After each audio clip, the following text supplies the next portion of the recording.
Nous prenons nos Bibles sur 1 Timothée. Toziva Biblia na biso na mokanda liboso ya Timothée.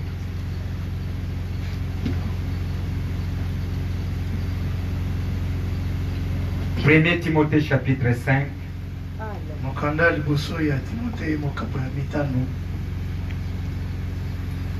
Nous allons commencer au verset 19 jusqu'à 22. Tokobandela molongo ya zomi na libwa kino na tuku mibale na mibale. 1 Corinthiens chapitre 5. Mokanda liboso ya Timothée mokapo ya mitano. Nous commençons au verset 19 jusqu'à 22. Tobandela molongo zomi na libwa kino na tuku mibale na mibale. Ne reçois point d'accusation contre un ancien, si ce n'est sur la déposition des deux ou trois témoins. Baya kofunda te mpaka epa na yo soki eza bobele na banzene neke mibale to misatu na likambango. Ceux qui pêchent, reprends-les devant tous, afin que les autres aussi éprouvent de la crainte. Bayeba kosumuka zongisa bango na nzela liboso ya bato nyonso po ete bamosusu bazala na bobangi. Je te conjure devant Dieu et devant Jésus-Christ et devant les anges élus d'observer ces choses sans prévention et de ne rien faire par faveur. Nakola biso na liboso ya Nzambe, liboso ya Yesu Kristo, pe liboso ya baangelo baponama ya kosalela makambo oyo kozanga komikanga te to kozanga kosala likambo mpona kosalela bato mangolu songolo te. N'impose les mains à personne avec précipitation et ne participe pas au péché d'autrui. Toi-même, conserve-toi, puis Amen. Kochela mutu maboko na lombango te pe komikotisa na kati ya lisumu ya bato mosusu te kasi yo moko mibatela peto. Père bien-aimé, Tata moningami, nous sommes à ta présence encore ce soir, Seigneur. tozali lisusu mapo lelo liboso na yo.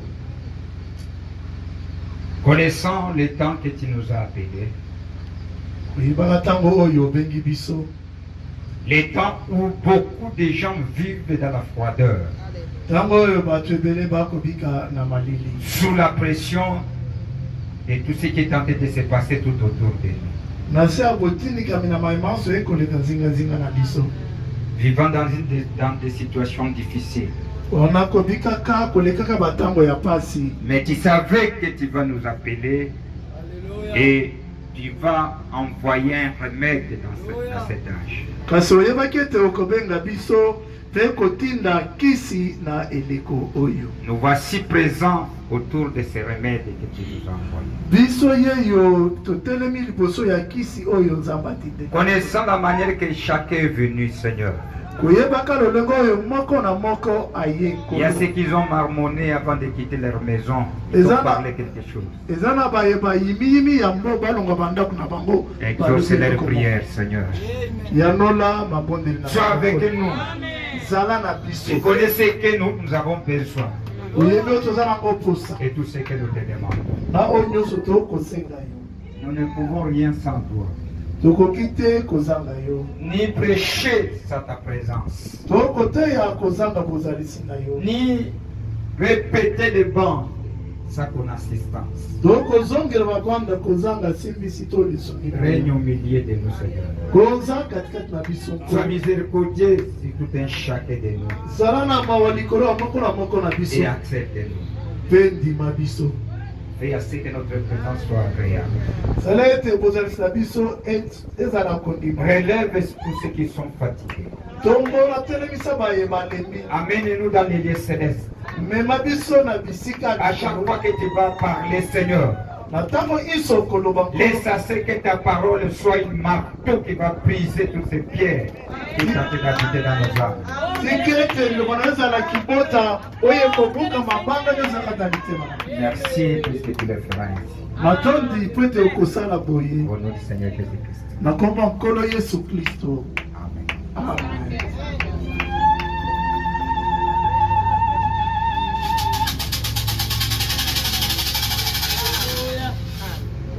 Que Dieu nous bénisse. nzambe apambola biso On est en train d'évoluer petit à petit. toza na kati ya kokoba malembe malembe Comme on avait touché les 13e règles qui parlent des conseils et des guides indiens. loko tosimbaki mobeko ya zomi na mibale ozolobela mpona toli ya motambwisi ya baindien Un Indien qui était accompagné avec Frère Branham dans la chasse. indien oyo azali kotambola ndeko branam na kosala bokili Et il a constaté que Frère Branham était vide dans la chasse. ye amonaki ete ndeko branam azali na lombango na kosala Il était bokili sous pression. azalaki na se C'est akotindika cela qui lui a dit non, mon fils, on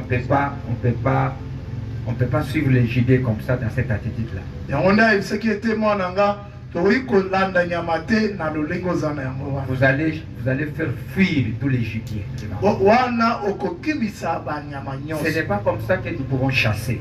eza bongo nde tokoki kosala Il bokili y a un principe de chez nous. eza na malako moko oyo epa na biso Avant de faire un pas, liboso ya kosala litambe regardez d'abord 9 fois derrière. tala nanu mbala libwa nsima C'est cela que tu vas marcher. nde wana okokotambola C'est malamu cela que tu vas bien chercher les gibiers. nde wana okoluka nyama malamu C'est cela que tu vas bien faire. nde wana yo okosala malamu À tout ce que vous tentez ou cherchez à faire, na makambo nyonso ozomeka kosala ne sois pas pressé. kozala mbangu te Même en prenant des décisions, ata na kozwa mikano ne jamais être pressé. botikala kozala mbangu te Ça, c'est les conseils que son oncle indien lui a donné. oyo eza toli oyo noko na ye indien apesaki ye Et dans ces énoncés, mpe na malako oyo ndeko branam dans les principes des choses qui avaient aidé Frère Branham, na malako oyo esungaki ndeko de la branam manière qu'on est tenté de les constituer, na ndenge toza na kati ya komona nous yango avons trouvé que ce sont des choses qui ont aidé Frère Branham dans ses décisions, dans sa manière de marcher avec le Saint-Esprit. tomonaki ete eza makambo oyo esungaki ndeko branam na mikano na ye na lolenge ya kotambola na molimo Ça sama va aussi nous aider. ekosunga mpe biso Ce n'est pas en vain que je vous le donne. eza pamba te nakopesa bino yango Que Dieu nous bénisse. amen Et maintenant, nous allons lire le prophète, puisque j'avais parlé, je n'ai pas dit les prophètes, si c'est point, les 13e règles, nalobaki kozanga C'était le kotanga mosakoli les 12e 12e règle. Si vous regardez les Écritures, de là où nous lisons, soki botali makomi na esika tozotanga suivez mes frères. bandeko na nga bolanda Je vous ai dit ceci avec les prophètes. uta tobandaki na lobaki na bino Et mwena moto si vous voulez être un véritable serviteur de Dieu, soki bolingi kozala basali na nzambe ya malamu ne vous éloignez pas de ce que prophète Paul était conduit par le Saint-Esprit. bozala mosika te na oyo mosakoli polo akambamaki Le prophète nous a dit que chaque véritable serviteur de Dieu prendra les modèles de Paul. mosala biso ete musano so nzamba solo akozwanda kisa ya Et n'oubliez pas que Paul était un prophète que Dieu avait élevé pour mettre les fondations dans l'église des nations. Pe mosala te ke Paul azalaki mosakoli onzamba tombolaki po atia moboko na ekeleza na baye mabota. Qui était la première église d'Éphèse. C'est là où lui a posé la fondation. Et toutes les églises de l'Asie mineure, c'est lui-même qui avait mis l'ordre. Toutes ces églises que les disciples avaient laissées, Paul n'était pas avec Jésus. Mais Paul a rencontré Jésus sous une autre forme qui va marcher avec l'église. Kasi Paulo akutanaki na Yesu na lolenge mususu oyo kotambola na ekelesia. La colonne des feux. Likonzi ya moto. Que Dieu nous bénisse. Amen. C'est le fils de l'homme qui sillonnait au milieu de ces chandeliers. Mona ya moto za kotambola katikati ya memeli minda oyo. On est ensemble. Tozali elongo. Maintenant, regardez, il dit à Timothée, Timothée, je t'ai dit. Paul est en train de montrer à Timothée qu'à chaque fois si quelqu'un fait quelque chose de mal,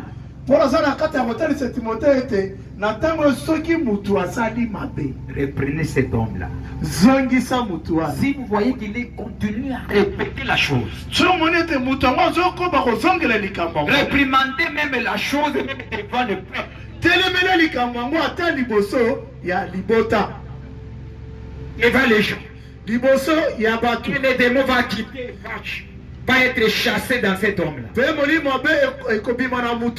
Dieu n'est pas loin de sa parole. Que Dieu nous bénisse. Amen. Ne pensez pas que non, le pasteur m'a primandé, il ne m'aime pas. Tout le monde, nous sommes des enfants devant. Il n'y a pas de grandes personnalités ici. Nous tous, nous sommes des enfants. À commencer par moi et vous. Et c'est cela qui va dire, mon fils, ne soyez pas pressés. Tu écoutes Timothée. Ne sois pas pressé à faire des choses. Prenez les principes de la parole. Étudiez. Regardez bien. On est ensemble. Amen. C'est cela que Frère Branham, dans ses énoncés, il va prendre ses conseils ici qu'il a aidé.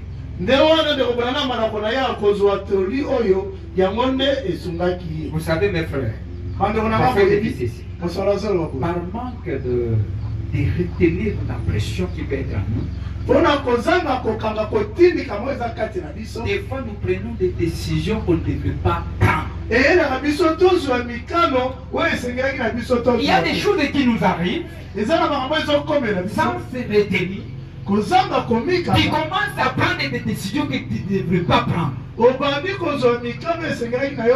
Et cela n'est pas bon.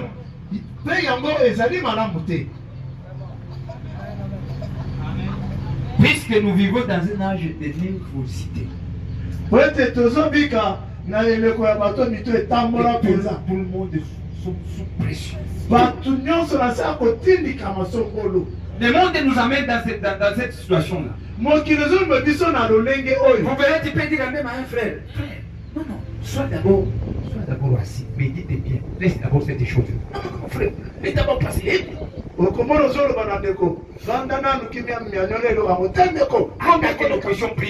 vous priez, ça nous fait retarder les choses. Vous le laissez aller et il est C'est pour cela qu'on est en train de prendre les Dieu comme si Dieu ne nous répond pas. Alors ce n'est pas bon. C'est un Dieu qui nous répond si nous persévérons. Puisque tu peux prier avant que la réponse vienne, là au milieu il y a la patience. liboso ya loya na katikati wana motema molai ezali. Et si vous êtes sous pression, c'est difficile. Soki oza na sa kotindikama eza pasi. Ça c'est le 12e règle. Weza mobe bazomi na mibali. Les conseils des guides indiens. Toli ya motambwisi oyo ya. Pourquoi on les dit guides? Pona bazo benga motambwisi to mokambi. C'est lui qui connaissait des milliers. Pote yende muto ayebaki esika wana. Un guide, Motambwisi to c'est mokambi. quelqu'un qui connaît la chose avant. Aza muto ayebi eloko yango liboso na Et yo. nous devons attendre la parole du guide et les conseils des guides. Pe sengeli toyoka liloba. Pe toli ya motambwisi to Puisque mokambi. lui connaît les chemins. Pote ye ayebi zela. Il sait que dans cette étape ici, Ayebi te na eteno yo. dès que nous allons faire 3 pas, Tanto kosala matambe misatu. là devant nous, il y a quelque chose qui peut nous bloquer. Nous devons ralentir notre vitesse. Liboso na biso lelo moko ekotelemisa biso tolembisa mbangu na Et si biso. on te dit non, non, arrête, arrêtons-nous d'abord ici. Soki balobi na yo te totelema nabo awa. Écoutez ce qu'il vous dit. Yoka oyo akoloba na yo. Faites affaire que nous on est en train de parler. Likambo tokolobela À ce moment ici, na tango oyo. moi je pensais que nous puissions d'abord attendre. Nga na kanisa ete esengeli tozela. Mais les gens n'écoutez pas les guides. Kasi batu bayokaka motambwisi Et te. vous prendrez des décisions qui vont vous nuire demain. Mpe bokozwa mikano ekozindisa bino lobi. Et tu diras que non, non, Dieu ne nous répond pas. Mpe nsima koloba nzambe azoyanola biso te. Non. Te. Pas trop vite Mbangu mpenza te. et pas trop pressé. Kozala mpenza kotindika mapenza makasi te.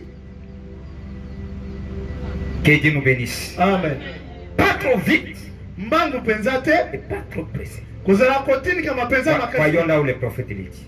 Totala esika mosakoli akoloba ya. Laissez échapper la pression, la prédication prêchée le 13 mai 1962 soir. Écoutez ce que le prophète dit. Suivez bien. Bolanda malamu. De la manière qu'il est en train de nous parler. Je commence au paragraphe 46. Prophète nous dit ceci. Mosakoli azoloba na biso boy.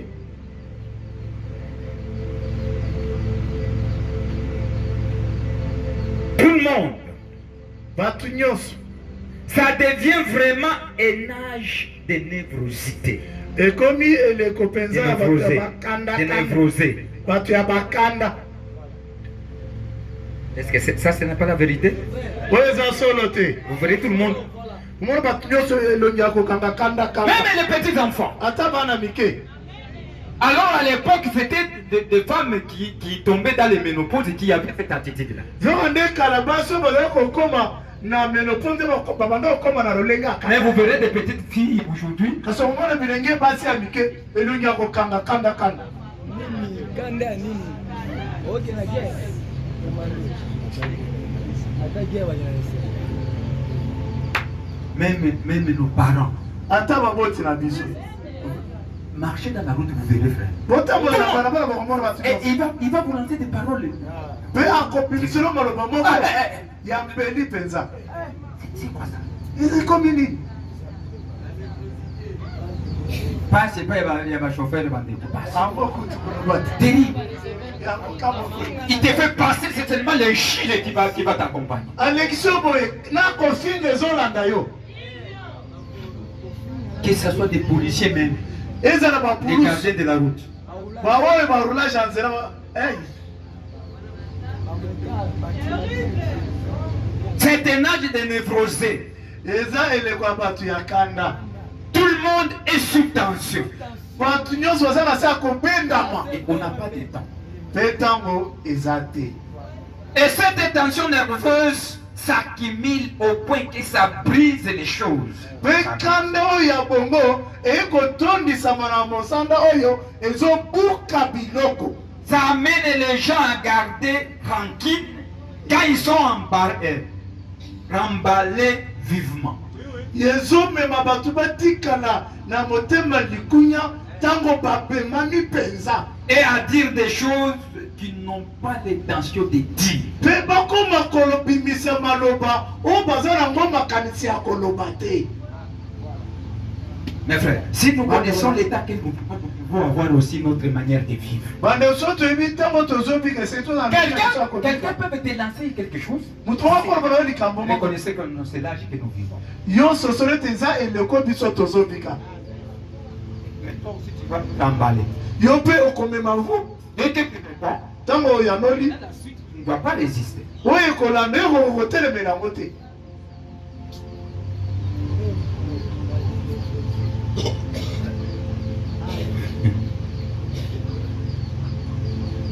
Eh bien, tout le monde en est coupable. Tout le monde. C'est vrai. Tout le monde. Même moi. J'en suis coupable. Vous en êtes tous coupables. Nous faisons des choses sous pression. Des choses qu'on ne ferait pas dans d'autres circonstances, mais nous les faisons.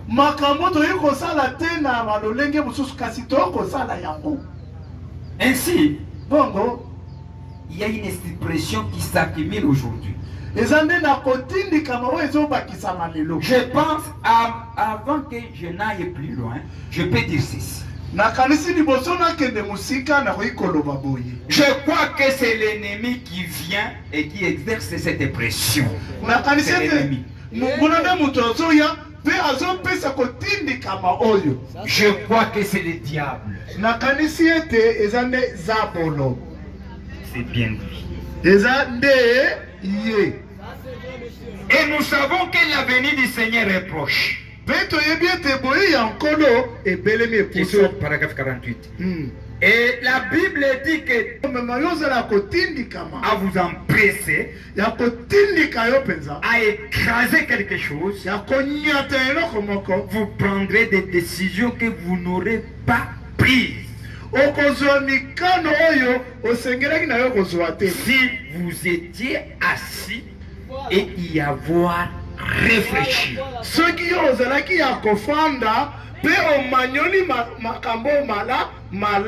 Tu ne pourrais pas réagir comme ça. Que Dieu nous bénisse. Amen. Mais puisque tu étais sous pression, tu es allé faire des choses que tu ne devrais pas faire. L'ennemi a eu la place de faire ce que tu ne devrais pas faire.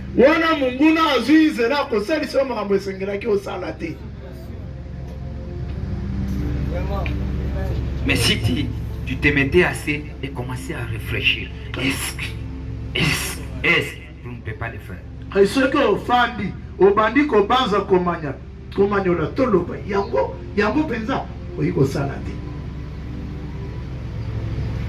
Il y a environ 3 ans, j'étais à une partie de chasse et j'avais un guide indien.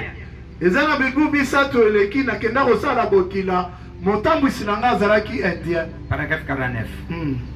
Je chasse très vite. C'est la chose, je suis vraiment comme cela. Je suis l'un de ceux qui accumulent la pression. Ça c'est très bien. Paragraphe 50. Ainsi, j'ai chassé avec cet Indien et j'ai sauté sur le cheval.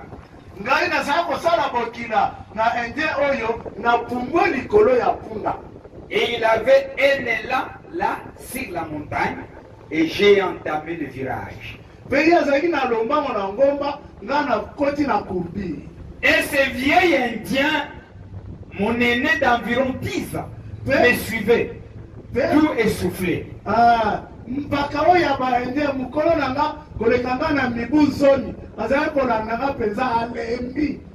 J'ai dit, allons-y chef, allons-y.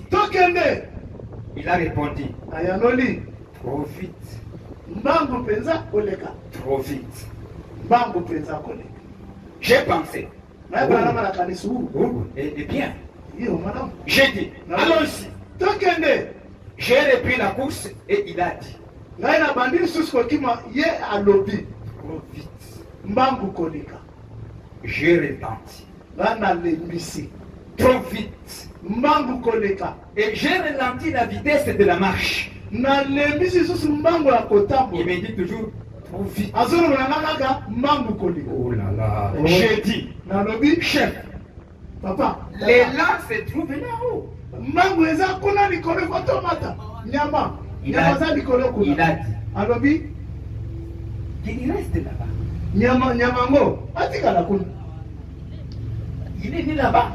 ya botami kuna te J'ai dit, je pense que c'est vrai nakanisi eza solo qu'il reste là-bas. ye atikalaka kuna Il est né là-bas. abotami wapi kuna Il a dit, alobi pasteur, mokengeli en chassant trop vite, na kosala bokila na lombango koleka tu fais fuir tous les gibiers. yo ozokimisa banyama nyonso Il a dit, alobi fais comme les Indiens.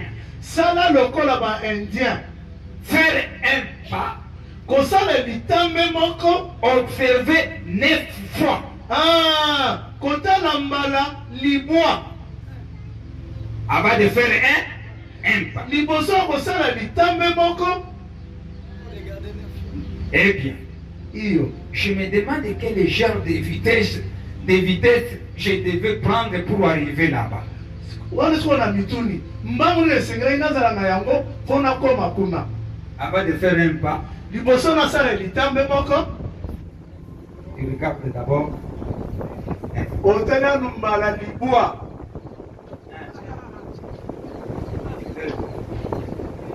3, misatu 4, mine 5, mitano 6, ya motoba 7, ya sambo 8, ya mwambe 9. ya libwa Tu commences encore. oleki na litambe Frère Branham s'est demandé obrana wa mituni quelle vitesse que je veux prendre pour lui. siko mbangu nini nakozwa mpo nakoma esika nyama azali Olanda makambo oyo bandeko. C'est qu'il est tenté d'enlever la pression. likolo baza na kati ya koloba kasindika Avant de se casser. liboso ozwa mokano Mes frères. bandeko na Avant de faire quelque chose, liboso ozwa ndekosanga boyebi nous, biso on se trompe souvent. tozonikosami En pensant peut-être en allant vite, Non, c'est là que nous allons recevoir la chose. nde Non, mwana koyamba eloko te ce n'est pas ça. Et ça va Si voter. Dieu t'a destiné la chose, vous en aurez toujours. soki nzambe akanemi yo eloko okozwa yango Tu peux kaka aller vite, okokende mbangu mais tu n'auras pas la chose. mpe ozwi yango mpe te Que Dieu nous bénisse. amen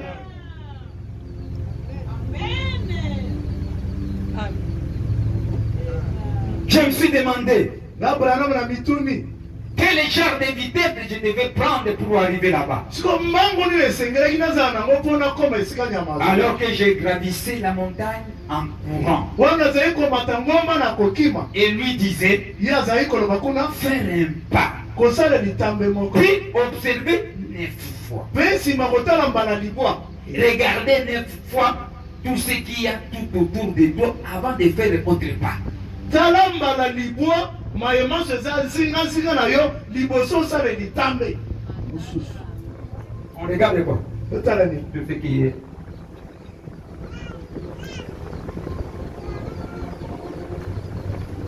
Tu avances. wana nsima kotala okuta liboso Vous verrez donc même les gens qui réagissent de telles choses, sans même pas regarder tout autour de nous, qu'il y a des gens qui sont en train de le regarder. mpona tosala Oh, les enfants de Dieu. koza kotala zingazinga eza bato azotala ye obana nzambe On oublie notre identité. tozobosana bomoto na biso On s'oublie. tozomibosana Tu n'as pas un autre corps à utiliser. Il n'a pas un autre corps qui lui représente sur la tête si ce n'est que lui. nzambe nzoto mosusu ya kosalela aza na nzoto mosusu ya kotelesela mokili ebobele Et lui n'a pas fait l'erreur pour nous appeler. Il n'a pas fait l'erreur. kobenga biso asali Non. kona te te Il ne s'est pas trompé. amikosi te Amen, amen. Vous verrez les gens qui agissent d'une manière. On se demande, est-ce que celui-ci, est-ce que réellement il est enseigné? Est-ce que réellement il a rencontré le Saint-Esprit? Est-ce que réellement c'est un enfant de Dieu?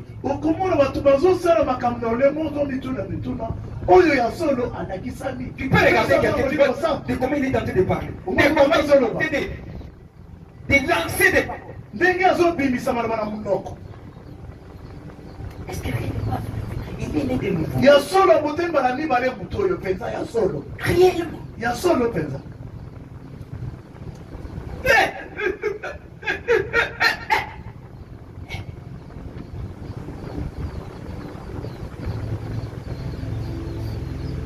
Et après, est-ce que comment on prend vie? Comment on est en train de prendre ces deux ici? C'est comme un petit enfant de course. Le colomon habitinda. Comme quelqu'un qu'on a pris dans nos poches, on peut envoyer. Comment?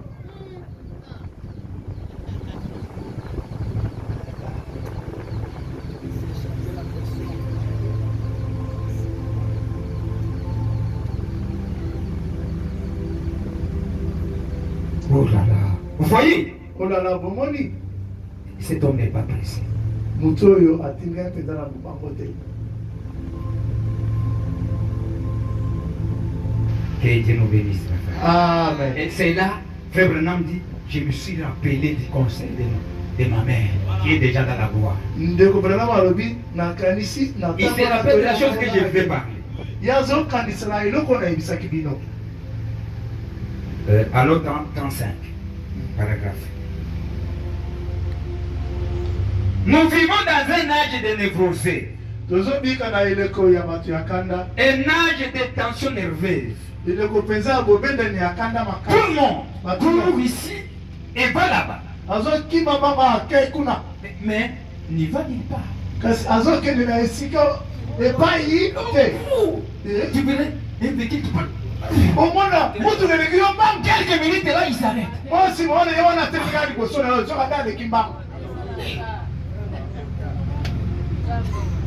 Même dans les maisons. Vous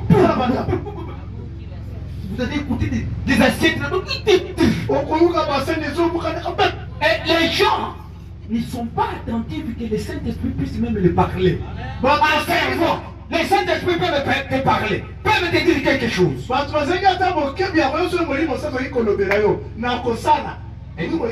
maman ne savent même pas à respecter les chambres. Je peux demander si qui est en train de préparer sa nourriture que Seigneur, fais assez que ma nourriture puisse donner appétit à mon mari. Si je peux demander.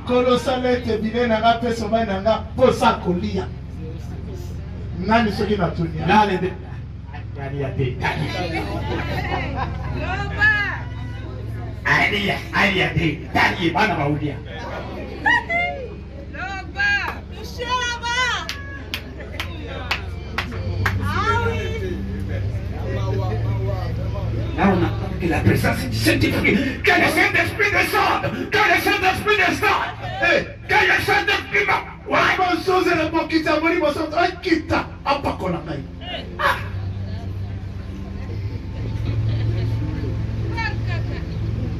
Oh, chaque femme prépare sa nourriture selon les goûts de son mari. Et les autres vont se ranger derrière. C'est que son mari fait.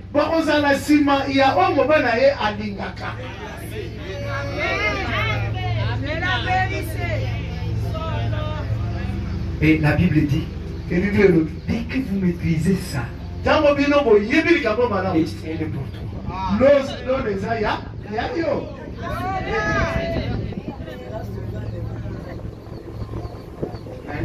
n'y a pas.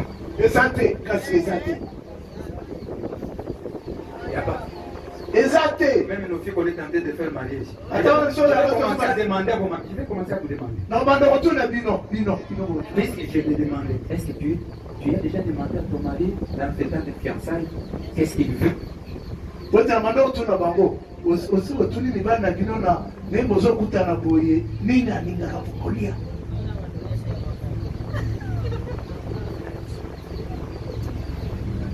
Puisque nous, on est en train de jouer avec les sages. Oui, tu es besoin de faire un logique. Tu dois faire un logique. On est pas à la légère. Tu dois faire un logique.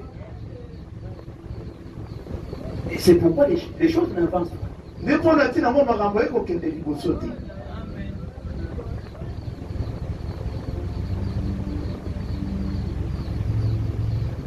Le prophète dit ceci, mes frères. Mon soeur, Il dit quelque part, même la Bible dit ceci. L'amour Bolingo vient de la manière que l'homme voit son mari tenter de, sa femme est tentée de l'honorer. Ah, Bolingo ezoya lolenge mobali azomona ndenge mwasi azopesa ye lokumu. Amen. C'est la clé de l'amour. Yango ezobute bolingo na kati ya mobali. Vous savez, l'amour ne vient pas seulement comme ça. Bolingo yaka pamba boyete. Puisque l'amour c'est l'homme. Boyete bolingo ezali mobali. Et à vous, Pepo na bino honorer. bino Soumission. kosuke makaka.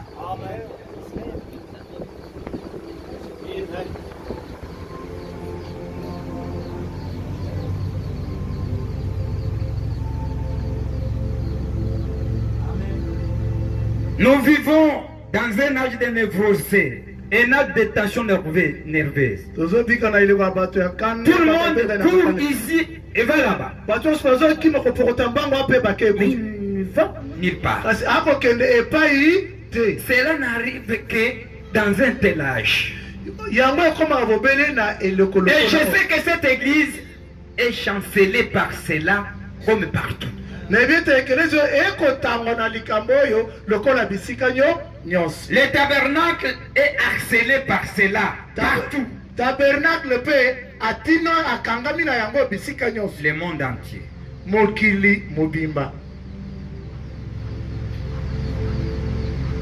C'est un jour de pression. Je suis paragraphe 36. On est toujours pressé. On est pressé. On est pressé. On est pressé. On est pressé. C'est ce que le prophète dit. Puis, pressé. Puis attends.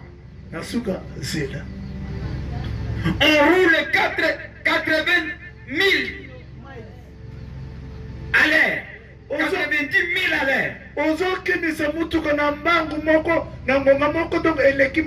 Et ensuite, pour arriver à la maison pour le souper, mais on va attendre 2 heures avant que le souper soit prêt. Mais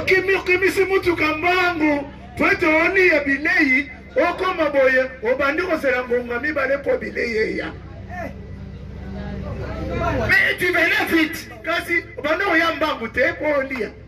Mais arrivé à la maison, elle n'est pas prête. C'est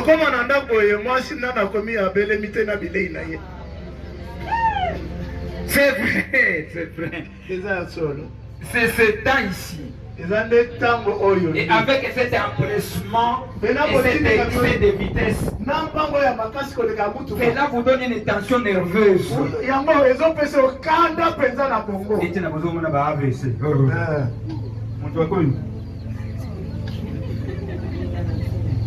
Attention.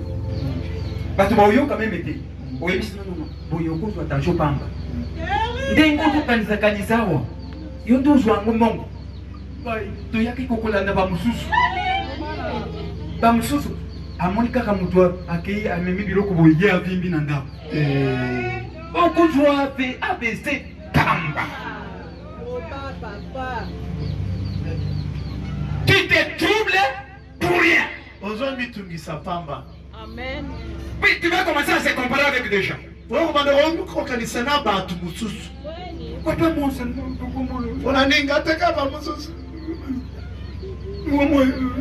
cette condition, j'ai même honte de moi dans cette maison. Souganango.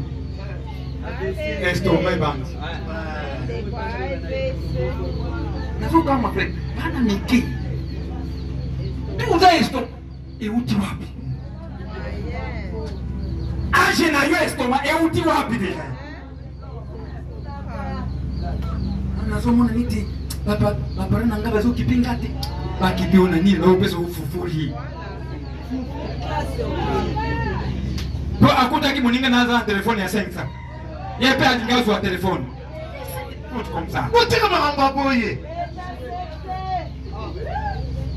Mwana azange sembu na ndako. Estoma hii. Na ba pantisite na makambusu.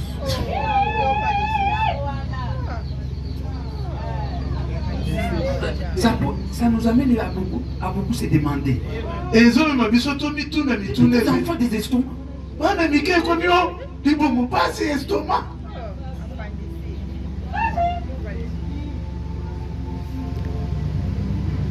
C'est un jour de pression. Vraiment.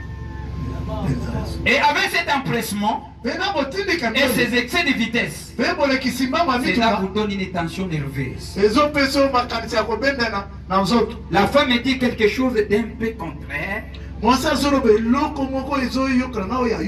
Et vous voulez vous déchaîner. La colère.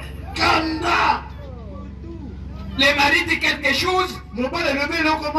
Tu commences à taper des pieds. Tu vas te dire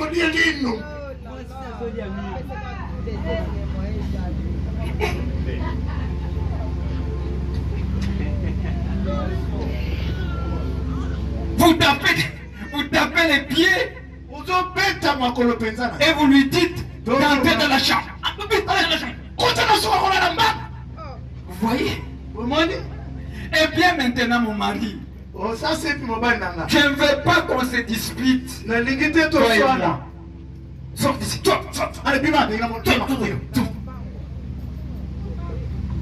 Ma femme, je suis très nerveux. Vous voyez? Pourquoi? Qu'est-ce qu'il y a? Vous voyez? Avec tout cela, cette tension qui s'accumule. Alors, ensuite, on fait quelque chose de faux. Toutes ces pressions-là, la finalité, on agit mal. C'est vrai. Maintenant, cela amène le pauvre à agir de cette façon. Cela amène les gens de la classe moyenne à agir de cette façon. Cela amène les riches à agir de cette façon. Cela amène les mauvais à agir de cette façon. Cela amène ceux qui sont assez bons à agir de cette façon. Cela amène à ceux qui sont bons à agir de cette façon. C'est à cause de la tension. La pression s'accumule. Il faut laisser échapper cela d'une manière ou d'une autre. Vous voyez? Si vous ne le faites pas, vous allez faire exploser la chaudière.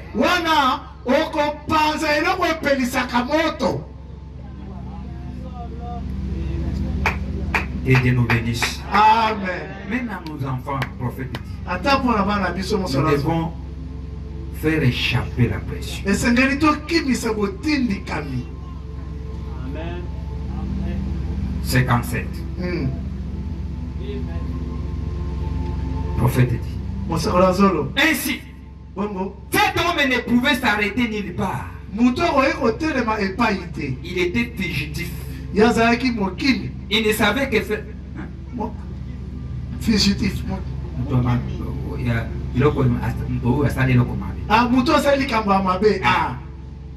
ne savait que faire. Il se mettait en fuite. Un véritable type d'aujourd'hui.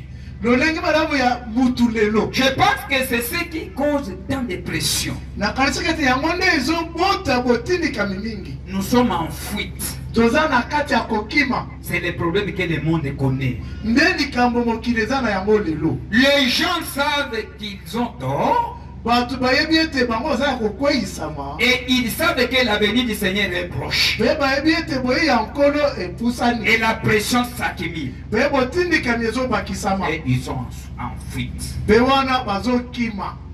Dans les boîtes de nuit. Kuna na bisika bienga butu. Dans les maisons de jeux. Kuna na bandaku ya basandumba kuna. Ya masano aya. Dans les lectures. Na kodondwa na bodondi koleka. Le péché. Na masumu. La prévention de mers.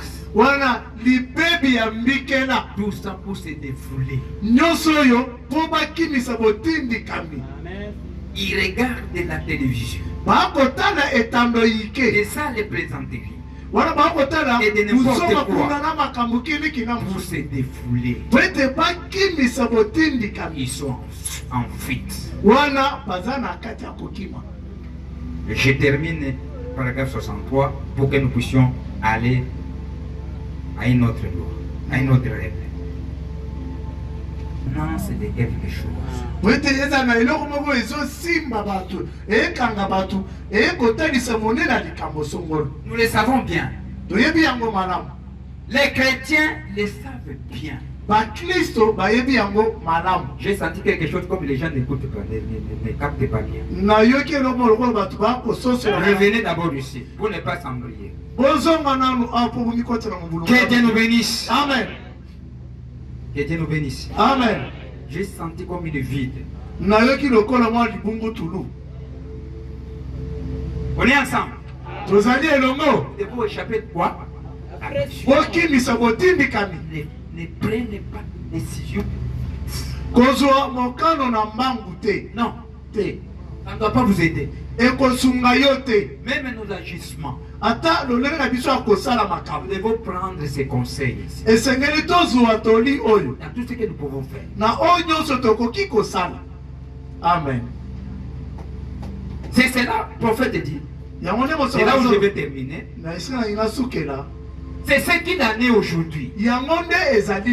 Enfin, il y a quelque chose dans les gens qui fait qu'ils représentent l'imminence de quelque chose. À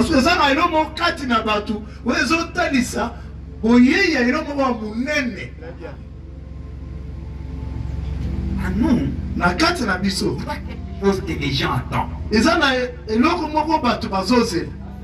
y en a là. Et nous le savons bien.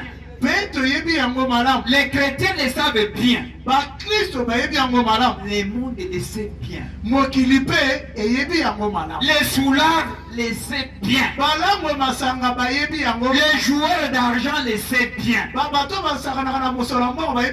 Les hommes d'affaires, les gouvernements, les nations civiles. Et tous savent qu'il y a quelque chose qui est sur le point d'arriver. Les mondes que vous voyez ici reconnaissent qu'il y a quelque chose qui va arriver. Et c'est là créer la tension. Que Dieu nous bénisse. Amen. La fin du monde bientôt va arriver.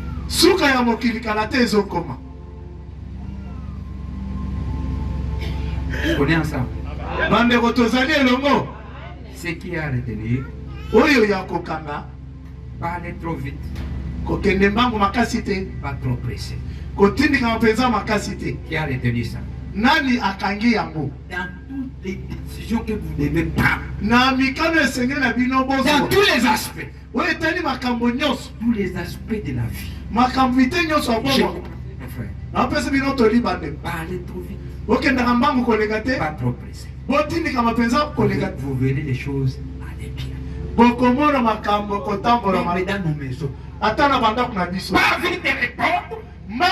Puisque quelqu'un t'a parlé, toi aussi tu réponds. o moto alobeli yo mpe ozongisa C'est na pas bango comme ça. kosala bongo te Quelqu'un te parle, moto alobeli yo il faut se retenir. mikanga Penser des faux banzamba na mibale pour dire une seule part. mpo oloba liloba semo Pas. eza te alobi yo mpe ozongisi te Nous sommes sous pression. toza na sa botindikana eza te alobi yo mpe ozongisi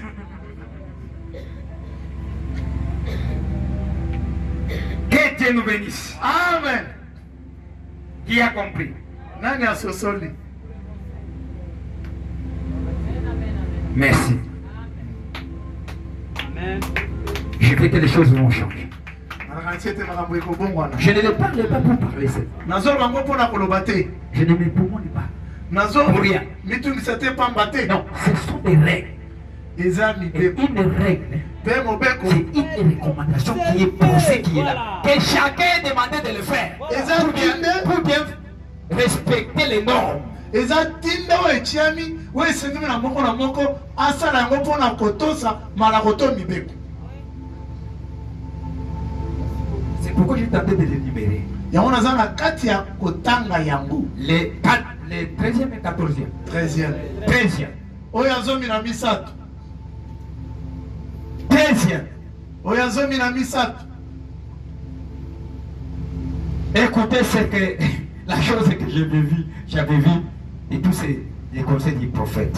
boyoka likambo oyo namonaki kolekela batoli nyonso oyo ya mosako Ce sont des bonnes choses, mes frères. eza makambo ya kitoko bandeko na nga Le prophète dit ceci. mosako nazoloba boye Dans le 13e. na oyo azomi na misato mobeko wana Le prophète dit ceci. mosako nazoloba boye Que cette Bible, ete biblia oyo si vous l'étudiez, soki okotanga yango puisque ça respecte la continuité. po ete yango etosaka bokobi na yango Nous avons suivi ici que nous ne pouvons pas ériger une doctrine par une seule référence. tolandaki yango ete toyei kosala elakisi te na likomi moko Même l'argument que tu vas prendre, ata koloba na yo oyo ça okozwa doit être soutenu. esengeli ezala ya kosimbisama De la Genèse kobanda ebandeli à l'Apocalypse. kino na C'est emoniseli un regard. sikoyo Si cela est demandé de l'Apocalypse, de la Genèse à l'Apocalypse, soki yango esengami uta ebandeli kino emoniseli cela, prophète l'a considéré comme léger des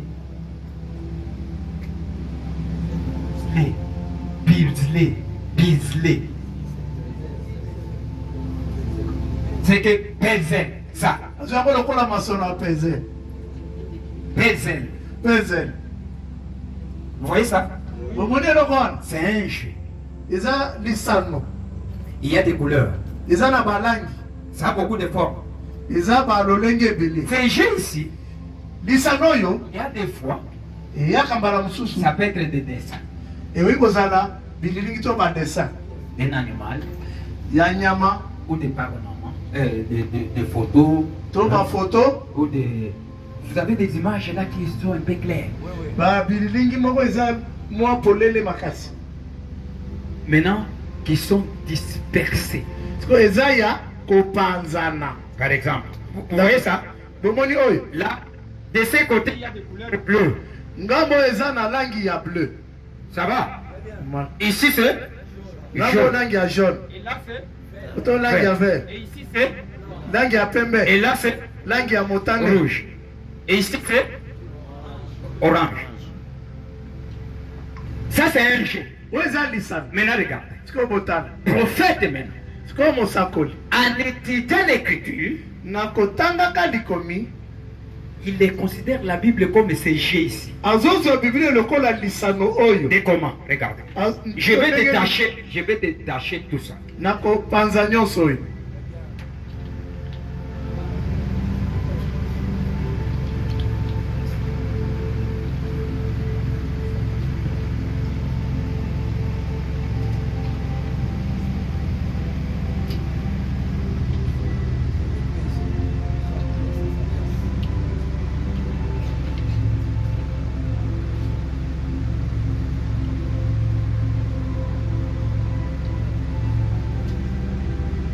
Maintenant, ça reste cette représentation ici. etikali ka etalisaki wana Ce qui reste, ce sont des modèles. oyo etikali eza bandakisa Il y a le modèle de couleur rouge. ndakisa ya langi ya motane Il y a, ndakisa ya langi ya non, pembe il y a vert, vert il y a bleu bleu et il y a orange. Ça va? eh. Maintenant, nous allons maintenant joindre chaque couleur pour qu'il puisse prendre sa place. Sikoyo tokosangisa langi nyonso mpo Ça azwa esika puisse na ye. être conforme au modèle. po ete yango ezala lokola ndakisa. Qui a compris? Nani asosoli À ce niveau ici. na mosanda oyo Maintenant, pour compléter, pour ramener qu'il y ait ce côté qui est seulement de rouge, siko mpona kosala ete ngambo ezalaka motane ça va demander l'expérience. ekosenga mbikela Pour ramener que ça puisse prendre le même modèle de ce qu'il était et ce qui était avant. mpona kosala ete oyo ezwa ndakiso ndenge azalaki liboso. C'est que nous allons se fonder sur des modèles qui est là. elingi kobe ete tokotala bandakiso ezali wana Vous comprenez? bozososola C'est comme ça même en étudiant la parole. nde bongo na kotanga Nous devons toujours amener l'écriture selon les modèles. esengeli tumema likomi kolandisa C'est ndaki pour cela que vous verrez que le prophète Branham est en train de dire que tous les enfants de cet âge seront au modèle de Malachie 4. yango bokoyoka mosalo koloba ete bana nyonso ya eleko oyo bakozala kolandisa ndakisa malaki ya mine Nos mariages, mabala na biso selon Malachie 4. kolandisa malaki ya mine. Hein? Amen. Nos églises, baekelezia na biso selon Malachie. kolandisa malaki ya Tout ce que nous pouvons faire, oyo nyonso oyi kosala c'est toujours selon les modèles. eza kolandisa ndakisa. Et si Amen. vous amenez la chose différente du modèle, so omemi eloko ekeseni na vous ndakisa verrez que les choses ne seront pas conformes. omona te makambo ekobalana. Alors suivez. Siko Nous bola. allons suivre ceci. tolandaki boye Que la parole garde la continuité ete liloba ezobatela bokobi de Genèse à utabakeli l'Apocalypse. kino na emoniseli. Maintenant, nous allons faire appel à un technicien. sikoyo tokobenga motu oyo ayebi kolakisa Et les techniciens de la parole, mpe molakisi oyo ya liloba ce n'est que le Saint-Esprit. eza bobele molimo Il n'y a mosa pas autre. eloko mosusu Ce te n'est pas étudier, ce n'est pas faire autre chose. Non, non. eza kotanga te C'est celui kotanga qui mosusu. est rempli du Saint-Esprit. bobele oyo atondisami na molimo santu. Dès que l'Esprit Saint viendra, ntango molimo santu akoya il vous parlera akolobela bino de tout ce que je vous ai. maye manso nalobeli bino. Que Dieu nous bénisse. Amen. Maintenant, faisons ces jeux-là. sikoyo tosala lisano yango On est en train d'observer de ce que le prophète dit. tozotala oyo mosakolo Tu alobi sauras? okoka Tu sauras? Venez maintenant l'amener. boya Regardez maintenant comment il va jouer ce jeu. siko bota ndenge akosakana na lisano. On l'appelle les techniciens. abi motu oyo ayebi Il commence likambo ndenge akolakisa couleur rouge. abandi na Regardez maintenant. Bon, Ce ça. qu'il est en train de faire, il y a du côté blanc et orange. oyo ozoseza na ngambo ya pembe na ya orange. Commencez à montrer là-bas. Regardez, toutes ces choses ici sont dispersées. biloko nyonso eza ya Comme c'est dispersé, oyo eza ya kopanza même en étudiant l'écriture, ata na kotanga likomi on prend de l'autre côté, ozwi na ngambo on wana prend de kuna l'autre côté, ozwi na ngambo on prend là-bas, ozwi on est en wana train de ramener pour que ça soit conforme, soza na kati ya kozongisa po ete pour que eza na ça puisse molongo respecter la continuité. po ete yango enieme ya bokopi. Que Dieu nous bénisse. Amen. Regardez maintenant comment il va commencer. Non, tu ne le fais pas toi-même. osala Tu es en train de koyoko le faire pour que les autres puissent voir. ozosala po ete bandeko Mais il mosusu est en train de ramasser selon les modèles. so aza na kati ya kolandisa yenge bene ndakisa.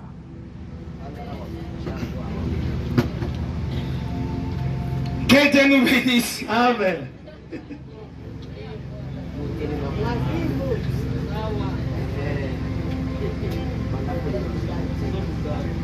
Et tu commences à parler maintenant. Tu as commencé par. obandi ya couleur nini Tu commences à expliquer. Mettez-le. C'est tout ce que tu fais, tu nous dis. nyonso nyonso azoloba na biso J'ai commencé par la couleur blanche. Ok. na bandi ya couleur ya pembe Donc là où il y a blanche et verte, je mélange. ezalaka esika pembe na vert nasangisi Ce qui est en train d'être fondé sur le modèle. elingi koloba azotala nini ndakisa C'est que l'écriture qui est conforme au sujet que tu es en train de parler. elingi koloba likomi oyo ezolandana na mama likambo ozoloba Maintenant, suivez. sikobola Ce que tu fais là oyo ozosala oyo doit respecter des normes, des règles. esengeli tosamalako Pour mibeko éviter à faire quoi? mpona kokima À kosala nini mal interpréter, olimbola mabe te à mal placer otia mabe et te disloquer. mpe opanza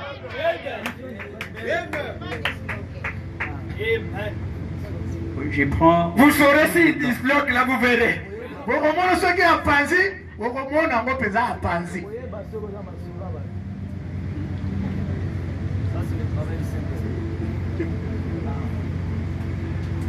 je prends blanc et rouge. naluki pembe na bleu Pardon, blanc et bleu.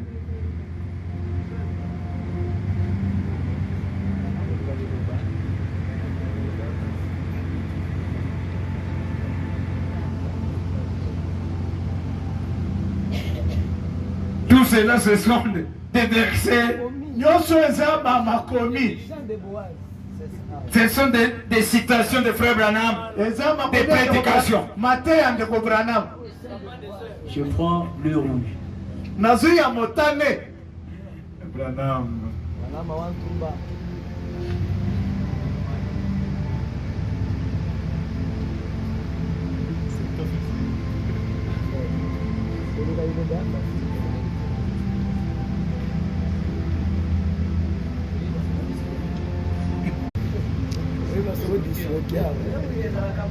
Je prends bleu rouge. nazwi motane oyo esangisami Vous voyez, nous langi ya allons suivre notre règle ici. Que c'est un grand travail.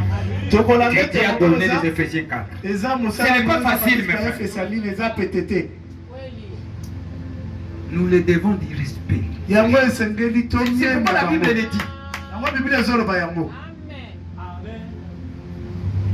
Comme ça, dans ce cas, je cherche vert jaune. yango mpona oyo etali ntango nazoluka vert na jaune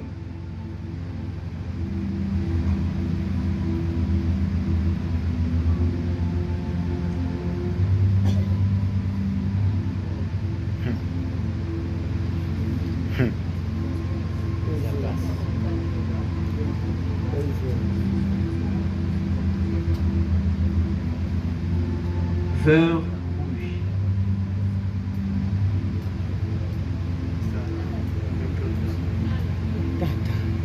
Double nez.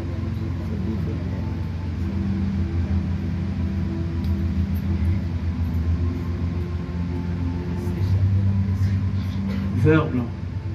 Ils sont pas trop pressés. Pas trop vite. Pas trop vite. Est-ce que là il y a la pression? bandeko oyo eza kotindikama ezali C'est cela que nous allons suivre ici. nde yango nde tokolanda awa Vous allez voir les vertus qui accompagnent ça. Bleu, bokomona bampifo ebilaka na mosala oyo bleu orange. Et à cause de la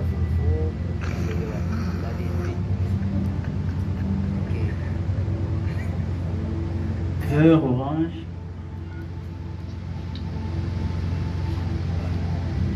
Là, à ce niveau, je suis presque à la fin.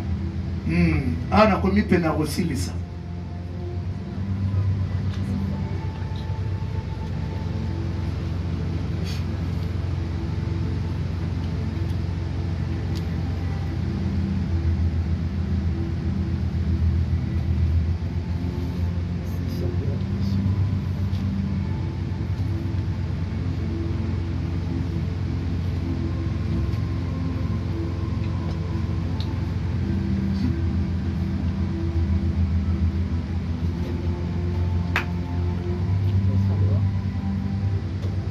Maintenant, là, ça reste quelques carrés pour remplir ça. etikali mwa kare moke mpona kotondisa yango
côté blanc, c'est déjà fait. Na ngambo ya pembe isili.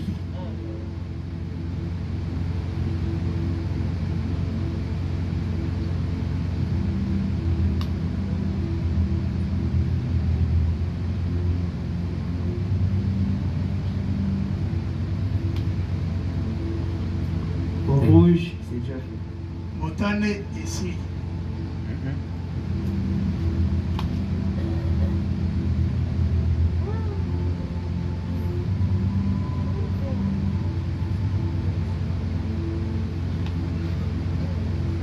Et là, c'est parfait. Awa kanza.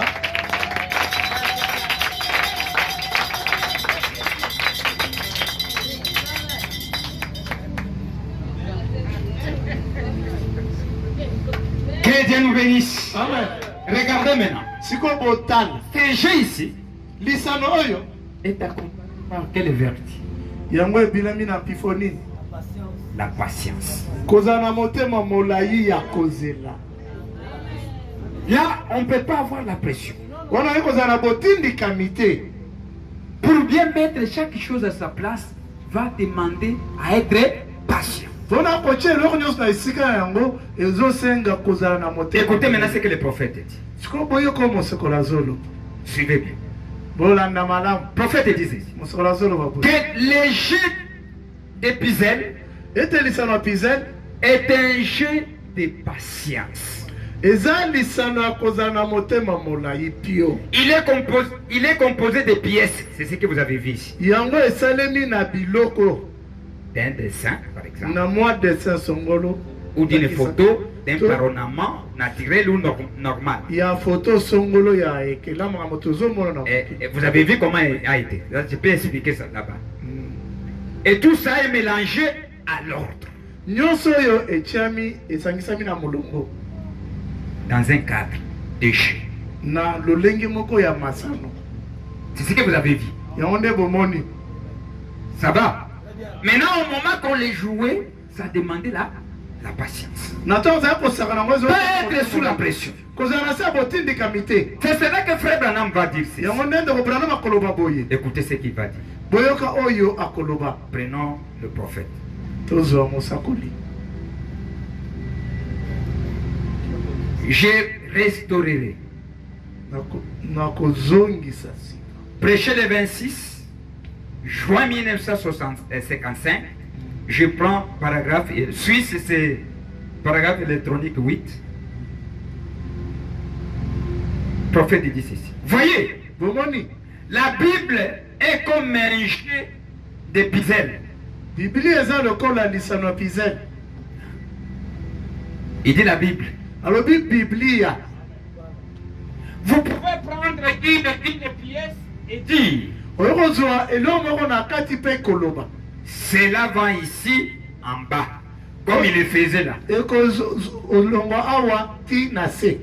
Mais ça peut ne pas aller. Kasi ekoki kosimba te. Vous le prenez, Ozwi yango. je peux la mettre ici en haut. Nakoti yango awa likolo. Par conséquent, Na wo wana. toute la parole de Dieu doit concorder de la Genèse à l'Apocalypse. Amen. Liloba na Nzambe nyonso esengeli ebalana uta ebandeli kino na emonisi. De la manière qu'il le prenait. Na ndenge azali kozwa yango. La première commission que Jésus a donnée à son église était Etina liboso Yesu apesaki ekelezia na ye ezalaki. guérir les malades, Bobikisa mabedu. ressusciter les morts, Bosekisa makufi. purifier les hébreux, le prêtre, Bokomisa Petro ata malade ya mba. chasser les démons. Bobenga na milimo mabe. Vous avez reçu gratuitement, Bozwi ya ofele. donnez gratuitement. Bino pe bopesa na lolenga Ça, c'était les ofele. dernières paroles que Jésus avait données. Ezalaki maloba soko Yesu apesaki. La dernière commission Etinda ya que sika. Jésus a donnée à son église. Oyo Yesu apesi ekelezia na ye. Écoutez mes amis. Bandeko na nga boyoka. Les dernières paroles prononcées par les lèvres sacrées de Jésus disaient Maloba ya suka oyo ebima na mbebo oyo ebulisami ya Yesu ezali koloba. allez par tout le monde, Bokende na mokili mobimba. à Zurich, ou à Kinshasa, na village to na Kinshasa, partout, bisika nyonso, prêchez la bonne nouvelle. oteya sango malamu. Et voici les miracles qui accompagneront ceux qui auront crié. Te botala bikamwisi oyo ekotambola na bayeba kondimela. Eh bien, Iyo. voici les miracles qui peuvent ne pas accompagner ceux. Botala bikamwisi oyo ekoki te kotambola na baye. Si c'est comme ça, est-ce que c'est correct? Soki eza bongo eza elongo bani? Mais il a dit, Kasi alobi. voici les miracles qui accompagneront ceux qui auront crié. Kasi alobi ete tala bikamwisi oyo ekotambola na bayeba kondimela. Même aujourd'hui, on continue à croire. Ata lelo tozokoma kondima. C'est ça. Bongo Et te. si le miracle ne t'accompagne pas, Soki ekamwisi ezotambola na yo te. tu crois? Yo ozondima, Tu ne crois pas. wana ozondima te. Qu'on se le dise. Tolobana. Puisque c'est la commission que Dieu a donnée. Po ete eza etino Tout nzambe celui qui croit, oyo nyonso akondima. les miracles doivent l'accompagner. Ekamwisi ekobila na ye. Ça, c'est Marc 16. Eza Marko zomi na motoba. Il continue, il dit, Azokoba koloba. non, leur argument est trop faible. Les gens qui disaient non, les miracles étaient du temps des disciples. Lolongo na bango eza pete bato ozoba te ekamwisi ezali na ntango ya bayekoli. Mes amis, écoutez. Baninga nanga boyoko. Les écritures doivent concorder d'un bout à l'autre. Makomi esengeli ebalana ebandeli kino na suka. Tout cela doit être mis ensemble pour que les tableaux soient complets. Amen. Nyonso esengeli etiama esika moko po ete elilingi ezala ya kokoka na mobimba. Maintenant, considérons la guérison divine ce soir Siko totala lobiko ya bonzambe na poko ya lelo. et l'opération des miracles. Pe bosalemi ya bikamwisi. Nous allons prendre cela depuis la Genèse Tokozwa yango wuta ebandeli. et les amener cela jusque dans l'Apocalypse. Pe komema yango kino na emoniseli. Et voyons si cela se trouve dans la parole de Dieu. Pe totala soki yango eza na kati ya liloba na Nzambe. Que Dieu nous bénisse. Amen. Ça, c'est le premier témoin. Peza nzeleleki ya liboso. Prenons le deuxième témoin. Tozo ya mibale. Question-réponse. Mituna pe biyano. Prêché le 23 décembre 1959. Le prophète dit ceci au paragraphe 5 jusqu'à 6, j'ai dit. Il dit ceci. Je voudrais que vous rappeliez toujours que ce que j'ai dit ici. Je ne dis pas que c'est la vérité absolue et tout. Nalingi bokanisa malamu ete oyo nalobi awa yango nde solo ya longo to nyonso te. C'est au mieux de ma connaissance et l'exacte vérité à ce sujet. Etali nde mosanda ya boyebi na nga mpe solo ya sikisiki mpo na likambo oyo. C'est pourrait me tromper comme n'importe quel autre mortel. Nakoki komikosa lokola mokufi nyonso. Mais seulement, frère Kasi Jackson, kaka j'essaie seulement de l'expliquer de façon que je pense être correcte. nazomeka kolimbola yango nalongi nakanisi ete eza malamu Tel que je vois cela vraiment dans la Bible.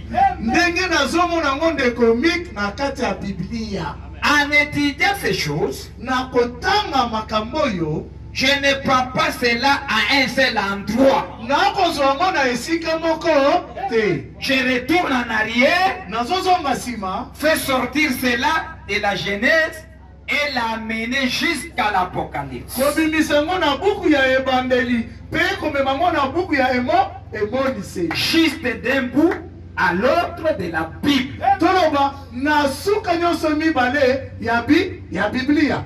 Paragraphe 6. Alors, on pourrait même bien faire ressortir les sujets. wana toyei kobimisa mama likambo malamu Un sujet quelconque. mama likambo songo. Mais si cela ne s'accorde pas avec le reste de ceci, kasi soki là-dedans, ekobala na oyo etikali te na kati kuna le reste des Écritures, oyo etikali ya makomi alors ça serait faux de toute façon. wana ekozala mabe na lolenge nyonso. Si vous prenez cela quelque part, soki ozwi yango na esika songolo ça doit ça doit s'accorder avec tous les restes des Écritures. esengeli eyokana oyo etikali nyonso ya makomi. Voyez-vous? Bomoni. Et toutes les Écritures s'accorderont si elles sont correctement rassemblées. Amen. Pe makomi nyonso ekoyokana soki esangisami malamu. Amen. C'est exactement comme un grand pilier. Eza siki lokola Israël munene. Je ne vais pas dire. Si je dis quelque chose de faux, So na lobi na mwa mabe. alors que Dieu me pardonne. Qu'il me Wana pardonne. Nzambe alimbisanga. Les Écritures sont comparables à un puzzle.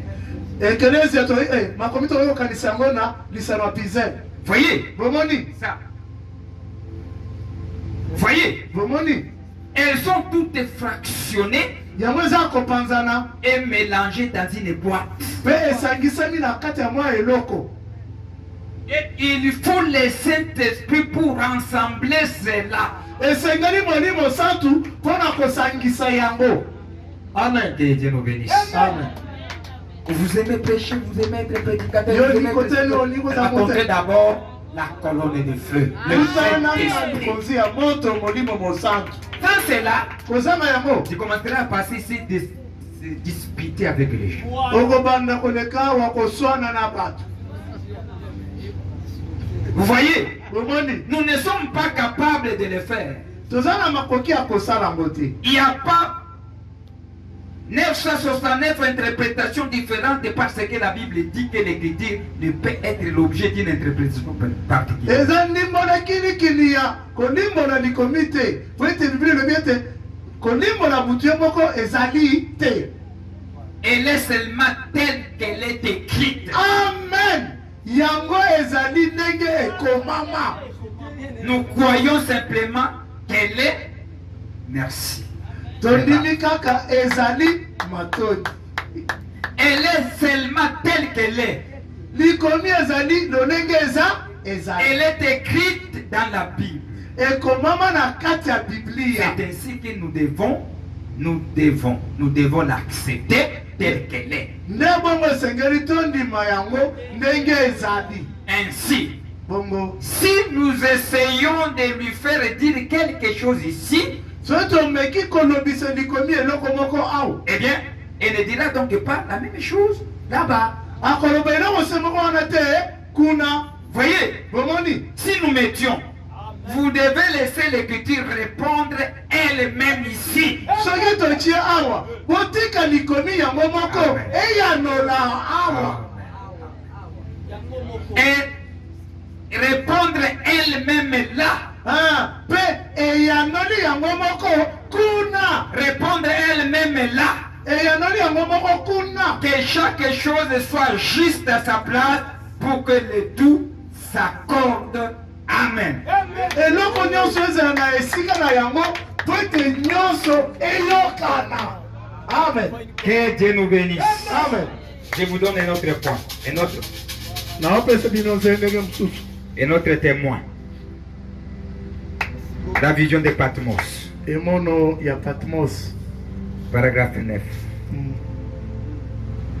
Permettez que je termine ce point. Opesa nzela na silisa likambo oyo.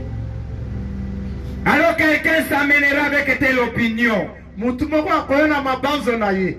Quelqu'un autre s'amènera avec telle autre opinion. Mosusu mpe akoya na oyo ya ye.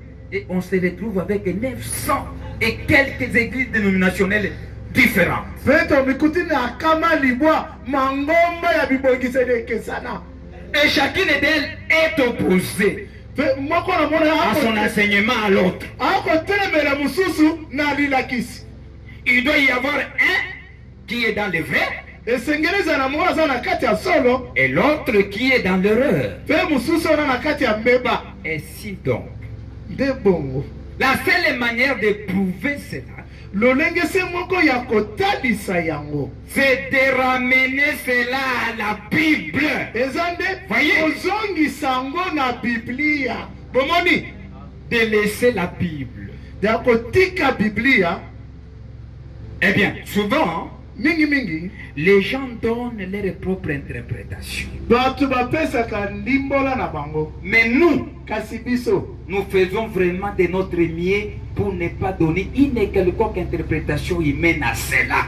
biso tomisalisaka po ete topesa kolimbola ya bomoto te na likambo oyo La lire juste telle qu'elle est.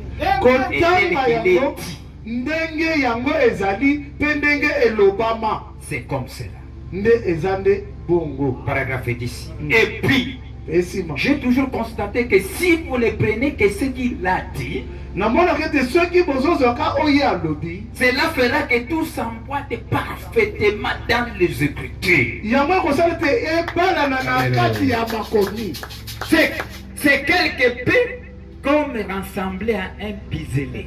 eza lokola ekokani na pizele Vous devez regarder les modèles avant de pouvoir rassembler les piselles correctement. esengeli botala ndakisa yango osangisa bapizele ndenge elongo bani C'est cela qu'il faisait, il regardait les modèles. yango nde banda kosala banda otala C'est que les ndakisa modèles de quoi? Les modèles de couleurs. ndakisa nini ya balangi Est-ce qu'on est ensemble? tozali elongo Que Dieu nous bénisse. Ah ouais. Et notre modèle, mpe ndakisa na biso c'est le message de la fin. eza nde esanga ntango Qui est tenté de nous amener à voir Jésus-Christ. wazonga biso ya komona yesu kristo S'il y a quelque chose qui vous peinte hors de Jésus-Christ, mettez de côté. so eza na yo moso ezotalisa biso libanda ya yesu kristo Et nous avons suivi tolandaki que le tolandi guidon que nous allons tenir, c'est quoi? C'est le calvaire. kido tokosimba eza nini ekulusu calvaire Alléluia. Amen. C'est quelque peu comme rassembler un puzzle. eza lokola kosangisa pizele Vous devez regarder les modèles avant de pouvoir rassembler les puzzles correctement. esengeli botala ndakisa yambo osangisa pizele ndenge elongo Si vous ne le faites pas, soki bosali yango j'ai te toujours dit, nalobaka vous aurez un déch-déch. bokozala na moko basilisi maloba La scène que vous aurez, eloko bokozala nango ce sera une vache en train de brouter l'herbe au sommet d'un arbre. ezala ngomba akolia matiti likolo ya nzete Est-ce que vous avez bien suivi? Très bien. Au lieu de recommencer à manger ici, vous commencerez à manger ici. Est-ce que Alors vous vous avez allez trouver les champs. wana otungisa bato pamba Abandoli ya likolo kuna. Parce que tu n'as pas suivi le modèle de Christ. Amen. Alléluia. Amen. Que Dieu nous bénisse. Amen. Tu n'as pas suivi les modèles. yo olandi ndakisa te Les modèles ont commencé quoi? ndakisa D'abord la foi, liboso na la nkoli vertu, bifo la connaissance, et ça monte. mpe ezomata Et là, vous ne pouvez pas avoir la foi sans la nouvelle naissance. mpe wana oyi kozala na kondima te soki obotemi bana mibale te Et que Dieu nous bénisse, mes frères. Vous devez regarder les modèles avant de pouvoir rassembler les puzzles correctement. esengeli botala ndakisa liboso osangisa pizele ndenge Si vous elongo ne le faites pas, soki bosali j'ai yango toujours te dit, nalobaka vous aurez un. okozala na La scène que vous aurez, ce sera une vache en train de brouter l'herbe au sommet d'un arbre. eloko kozala nango ozala na elingi ya ngombe akolia matiti likolo kuna na nzete Et cela ne donnera pas une image correcte. te yango ekopesa elilingi ya malamu Vous verrez te les gens en onction, omona bato mais baza il na n'y a kati ya pas la epakwa vie de Christ. kasi momo ya kristo eza te Alléluia! Il y a les gens qui connaissent les mystères, mais la vie de Christ, il n'y a pas. eza na bato oyi mabombami kasi momo ya kristo eza te C'est donc pas l'image. ezopesa elingi elongo Il y a beaucoup de bali citations. Et ça, c'est ce que je dis, c'est seulement. makomi eza ebele Il y en a beaucoup. eza ebele Lisez des prophètes, lisez, allez dans les dépôts. Il y en a des bonnes choses. botanga mosakoli bokenda ebombelu biloko Christ est le mystère de Dieu révélé. Prêché le 28 juillet 1963. Je vais terminer là-bas. Ah. Je prends paragraphe 122. Voilà pourquoi ces livres ajoutés qu'on appelle les seconds livres de Daniel. ndala tala ntime ya mokanda wa biso ebengami ya mibale ya daniel Les livres de Maccabée, mokanda ya makabe qui ajoutent le purgatoire et des trucs comme ça. oyo Voyez, ezobakisa bosokolami na bamakambo mosusu soki nini il n'est pas fait mention de ces choses dans l'écriture. na likoli bakobete lisolo ya makambo oyo te Ça ne va pas avec le reste. yango ekoki kotambola na makomi mosusu Il n'y te. a pas de place là pour y mettre le purgatoire. Esika eza te mpona kotia purgatoire esika boso. Il n'y a pas de place pour y mettre l'intercession des saints et tout ça.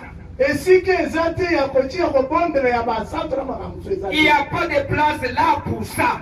Esika eza te kuna mpona yango Il n'y a eza. pas de place pour une dénomination. Il n'y a pas. Esika ya ebongiseli eza Il n'y te. a pas de place pour des credos extérieurs à la Bible. Esika eza Voyez. te mpona malako oyo eza libanda na biblia Alors, wana. quand vous voyez ces choses-là, vraiment, Ntango ozomona makambo mpenza ya solo elles ne cadrent pas avec les tableaux. yango eza na kati ya tableau te.